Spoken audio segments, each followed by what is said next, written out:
I think it was Michelle that pointed out this detail first in the Edsel video from a few years ago, the one that I made. He's telling the story about the rope, and they pulled the piece of driftwood up over the bluff. And he's describing the rope, and he's talking about how thick it is, and he holds up 3 fingers, and fingers aren't all that different in thickness. And he takes a moment to decide which finger most closely represented the thickness of the rope. Right.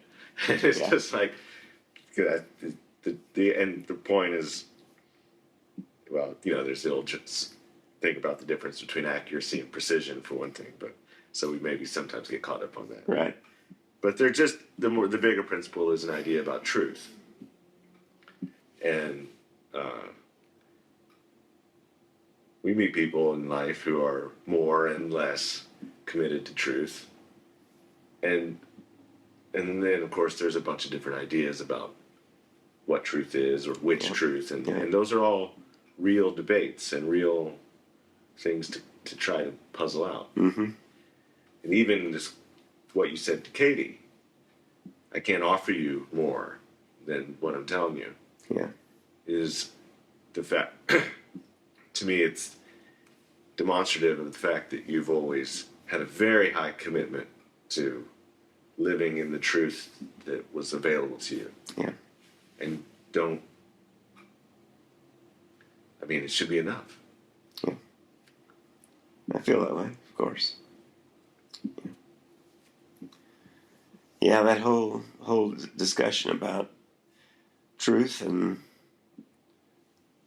what's real, not real. Is it integer or is it is it a real number or an integer number? We gotta be precise. We call them. Is this a binary discussion we're having here? Don't happen very often. You gotta keep that in mind. But if you can be binary about this and really, really honestly know that's what it is, they can at least help you guide down the right path oftentimes, And if you allow that to be thereabouts, that can be just as correct as something else, depending on the context and what you're doing, as long as prefaced by about.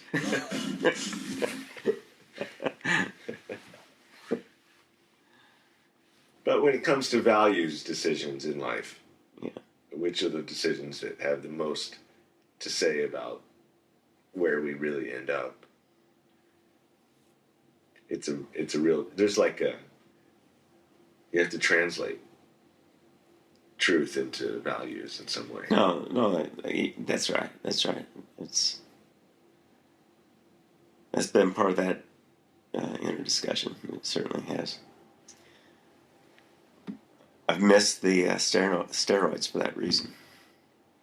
I basically stopped having those kinds of dreams. Now I'm back to knock out dreams and sleeping, And so I haven't been sleeping as deeply and having that and saying, I kind of missed my friend there, So one of the things is as we settle and kind of, I don't want that to end. I don't want that to end this week or next week.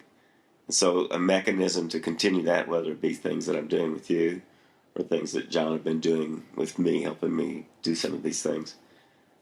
In the end, I want it to be in the same place, basically. Maybe different mechanisms, but having a coherent understanding of what those things are. And there's some things you can't know. That was a hard one for me. As a kid growing up, it was solved by religion. Everything you don't know was handled by God.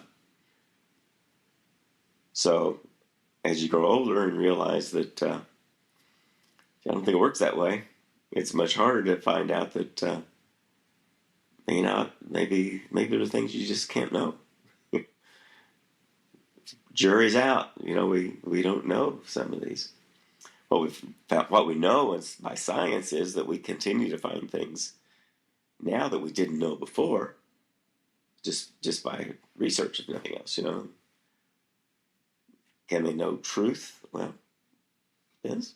It depends what your definition is and what's going on. Can you define values and truths? Well, I'm sure in some cases, or in maybe many cases, maybe the whole thing could be in there. I haven't really thought about it that much. That's an area of thinking to do that translation and figure out how much one relates to the other. How much are they the same things? Are they different? How are they different? Haven't thought about that much. That's a good one. Thought about some, but what is true and what is not? Are they values? I think that's it's open. It's not completely open, but it's a good debate. Certainly more to be taken from it, as you go along to pull that out.